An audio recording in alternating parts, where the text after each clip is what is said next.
जय श्री राम। बहुत बहुत स्वागत करता हूं आप सभी का एक बार फिर से आपके ही अपने YouTube चैनल पर। मैं पंडित आशीष शर्मा। आज हम बात करेंगे मकर राशि के जातकों के लिए एक बहुत ही विशेष जानकारी के साथ। जानकारी ये होगी कि ये महीना जो मार्च का आने वाला है, इसको मैं एक ऐतिहासिक महीने के रूप में कहता हूँ। उसके पीछे रीज़न ये है कि ये एक साल के अंत का आखिरी महीना है और ज्योतिष शास्त्र जनवरी फरवरी से नहीं चलता। ज्योतिष शास्त्र देशी महीनों से चलता है और देशी महीनों के अनुसार ही संवत का चेंज भी होता है। आपने अधिकतर देखा होगा मार्च या अप्रैल के महीने में नया संवत प्रारंभ होता है, यहाँ से ज्योतिष का नया वर्ष शुरू होता है। तो ज्योतिष के नव वर्ष का आखिरी महीना, जिस महीने में शनि की 7.5 से आपकी मुक्ति होगी, शुक्र उस दौरान उच्च के होंगे, बुध नीच के होंगे, मंगल शत्रु राशि में होंगे और नीच अभिलाषी होते हुए आगे की ओर प्रस्थान करेंगे। यानी ये यात्रा अब नए वर्ष की तरफ कदम रखने जा रही है। तो इस यात्रा का आपके जीवन पर क्या प्रभाव है, मकर राशि के जातकों को क्या मिलने वाला है ऐसा खास मार्च के महीने में जो उनको आने वाले समय में पॉजिटिविटी देगा, क्या लाभ है और क्या सावधानी है, इसकी विस्तार से चर्चा आपको इस वीडियो के माध्यम से मिलेगी। आइए देखते हैं कि मकर राशि के जातकों, सबसे पहले ग्रहों की पोजीशन के हिसाब से आपकी राशि के लॉर्ड जो हैं शनि, वो दूसरे घर में गोचर कर रहे हैं और ये बहुत लंबे समय से इनका गोचर चल रहा है। ये दूसरे भाव में जब जब इनके ऊपर कोई अशुभ प्रभाव पड़ा तब तब ये किसी न किसी प्रकार की परेशानी में आए, क्योंकि ज्योतिष का सामान्य नियम है कि कोई भी ग्रह राशि से या किसी भाव में अपने ही घर में बैठा हुआ है तो वो आपका नुकसान नहीं करेगा, उस भाव के वो अच्छे फल देगा। अब यहाँ पर शनि अपने भाव में अच्छे फल है, लेकिन इनको परेशान करने के लिए सूर्य आ गया। सूर्य क्योंकि आपकी राशि से अष्टम का मालिक है। अष्टम भाव जिसको हम त्रिक भाव कहते हैं, खराब भाव कहते हैं खराब भावों के स्वामी अगर अच्छे भावों में बैठ जाएं तो उस भाव का नुकसान करते हैं। अब अगर अष्टम भाव का स्वामी दूसरे घर में जाता है और दूसरे के मालिक शनि के साथ होता है तो ये धन की चिंता को बढ़ाता है। पैसे से संबंधित कोई चिंता, पैसे से संबंधित तकलीफ, पैसे से आने वाली परेशानियां, ये सब ये ग्रह आपको यहाँ देने में सक्षम है। यानी जब तक सूर्य दूसरे घर में रहेंगे 14 मार्च तक आपको धन संबंधित फैसले सोच समझ कर लेने होंगे, अदरवाइज आपको किसी प्रकार का लॉस हो सकता है, किसी प्रकार की परेशानी हो सकती है। दूसरे घर में गया हुआ सूर्य सामान्य तौर पर दांतों के रोग, आँखों के रोग, नासिका से संबंधित रोग भी देने में सक्षम है। 14 मार्च को सूर्य का राशि परिवर्तन यहाँ से होगा। उसके बाद आपकी धन की जो सिचुएशंस है वो बहुत हद तक कुछ सकारात्मक यानी पॉजिटिव स्थितियों की तरफ जाती हुई दिखाई देगी। अब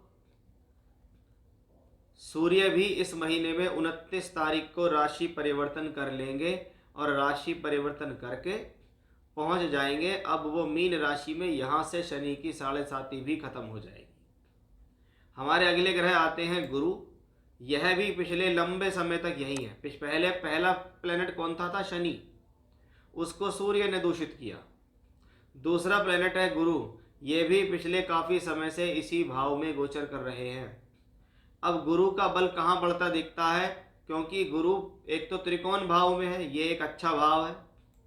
इस भाव से बैठकर भाग्य स्थान और लाभ स्थान को दृष्टि दे रहे हैं, यानी ये किसी न किसी माध्यम से धन के साधन बनाएंगे, क्योंकि गुरु भी 11वें घर को देख रहे हैं और शनि भी देख रहे हैं। यानी डबल ट्रांजिट एक तरीके से शनि और गुरु का आपके 11वें घर पे पड़ता हुआ लगातार है। लेकिन अब इस गुरु के अंदर ऐसी क्या खास बात है जो अब तक नहीं थी, वो है शुक्र ग्रह की राशि में बैठकर, क्योंकि शुक्र आपके लिए योग कारक है और वो योग कारक ग्रह शुक्र ब्रह्मांड में उच्चस्थ अवस्था में बैठे मिलेंगे। यानी यहाँ पर गुरु शुक्र की राशि में है, शुक्र उच्च के हो गए और गुरु और शुक्र ने राशि परिवर्तन कर लिया। इसलिए यहाँ धन के हिसाब से ये सिचुएशंस बहुत पॉजिटिव हुई, क्योंकि गुरु और शुक्र दोनों को फाइनेंस से जोड़ा हुआ माना जाता है। शुक्र ग्रह भी 9th हाउस भाग्य भाव को देखते हैं, गुरु ग्रह भी 9th हाउस भाग्य भाव को देखते हैं। यानी 9वां भाव भाग्य ही नहीं है, 9वां भाव लक्ष्मी त्रिकोण भाव भी कहलाता है। इसीलिए गुरु ग्रह की ये पोजीशन आपके लिए बहुत हद तक सॉलिड है और सकारात्मक है, क्योंकि गुरु को शुक्र का सहयोग मिल गया। अब शुक्र कौन है? पंचम भाव का मालिक है। तो ये स्थिति शिक्षा विद्या बुद्धि के लिए अच्छी है। बहुत बार एजुकेशन करने के लिए किसी अन्य स्थान पर जाना, दूर स्थान से जुड़कर एजुकेशन करना या विदेश से जुड़कर एजुकेशन करना भी इसी कॉम्बिनेशन में देखा जाता है। तो वहीं दशम भाव का स्वामी भी है, तो ये स्थिति प्रोफेशनल लाइफ के लिए अच्छी है। चाहे आप नौकरी कर रहे हैं चाहे व्यापार कर रहे हैं, दोनों चीज़ों में आपको सहयोग मिलेगा।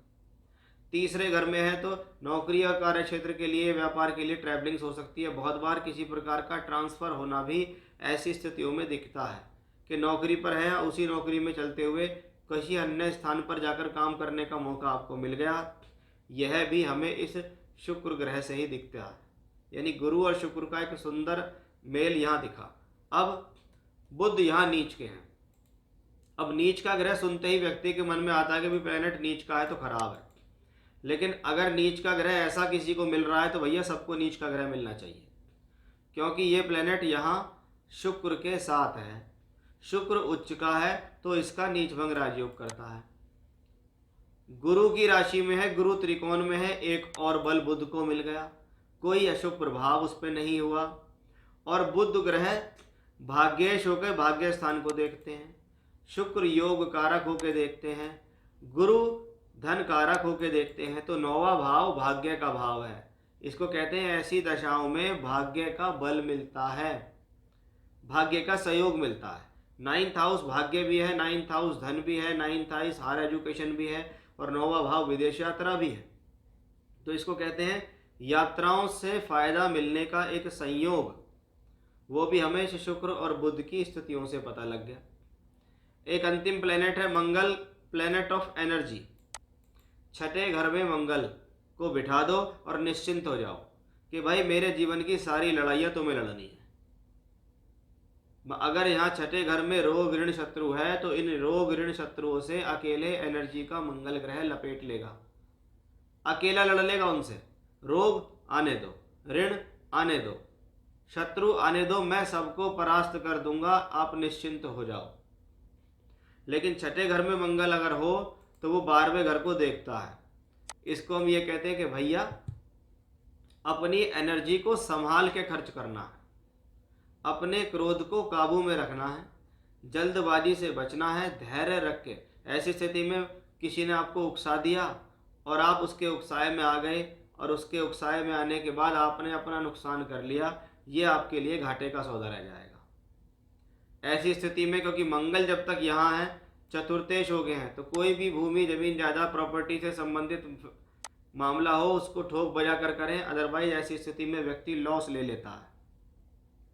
कभी कभी क्या हुआ, प्रॉपर्टी खरीदने चले, किसी ने कोई बात आपसे छुपा ली तो क्या हुआ, झगड़े झंझट की प्रॉपर्टी आपने खरीद ली। वैसा भी हमें इसी कॉम्बिनेशन से दिखाई देता है, क्योंकि वो लाभ का मालिक भी है छठे घर में। यानी लाभ प्राप्त करने के लिए मेहनत है और संघर्ष है, लेकिन वो लाभ आपको मिलेगा। उस संघर्ष से आपको विजय मिलेगी, उस संघर्ष से आपको जीत मिलेगी। ये भी हमें यहाँ इस मंगल से दिखता है। यानी मंगल कहता है कि मेरा इस्तेमाल अगर आप तरीके से करोगे तो फ़ायदा मिलेगा, क्योंकि मंगल भी एक चौथा प्लेनेट ऐसा है जो 9th हाउस को देखता है। अगर गुरु देखता है, शुक्र देखता है और बुध देखता है तो आप समझिए 9वें घर पे कितने सारे ग्रहों का प्रभाव इस महीने में आपको दिखाई देगा।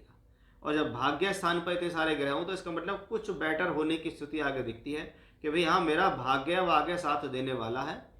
कहीं ना कहीं गोचर के ग्रहों ने तो ये भूमिका पूरी तरीके से मेरे लिए पॉजिटिव रख दी है। अब आपकी कुंडली ठीक है, आपकी दशा ठीक चल रही है तो निश्चित आपके वारे न्यारे भी होंगे, इसमें भी कोई संदेह नहीं है। तो ये था मेरा आज का विषय कि मकर राशि के जातकों कैसा रहेगा ये मार्च का ऐतिहासिक महीना, उसके बारे में मैंने विस्तार से जानकारी आपको दी है। जय श्री राम।